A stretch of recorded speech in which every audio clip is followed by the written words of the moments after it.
بعد 2 سال نہیں سنایا، بھول گیا. آپ سب سناتے رہے عبداللہ صاحب، وہ ماشاء اللہ ان کی والدہ کی وجہ سے ان کو یاد ہے آج تک. میں تو یہ ایک چیز ہے آخری والی کہ وہ سب سے زیادہ 2 چیزیں امپورٹنٹ ہیں. ایک یہ کہ اگر اللہ نے کہا کہ پتر عمل کتنے ہوئے تو سمجھ کتنے ہوئے، اس تو بغیر حافظ پورا نہیں پھر کی کرو گے. تو دوسری گل اونٹ والی گل ہے کہ جے تو بن کے رکھنا ہے تو پھر تاری ملکیت ہے، جے بن کے نہیں رکھنا تو پھر تاری چھٹی ہے.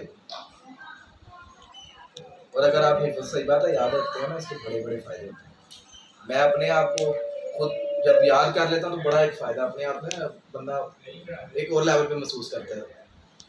وہ حافظ ہوتے ہیں نا، ان کو وہ آہستہ آہستہ ان کو یاد رہتا ہے، الفاظ کو یاد رہتا ہے، ان کو نہیں یہ چیز فیل ہوتی، یاد رہتا ہے نا ان کو، تو وہ پڑھاتے چلاتے رہتے ہیں. تو وہ آگے والے معاملات ہوتے ہیں. ہمارے جیسے جو ہوتے ہیں نا لوگ، وہ یاد کر کے بھولنا، جب ہم یاد کرتے ہیں نا بڑی فیلنگ ہوتی ہے، بہت فیلنگ ہوتی ہے. صحیح بات ہے کہ جی میں نے کوئی چیز یاد کی ہے اتنی بڑی لیول کی، اور وہ فیلنگ جو ہوتی ہے نا اس ٹائم ہوتی ہے، بہت اچھی فیلنگ ہوتی ہے.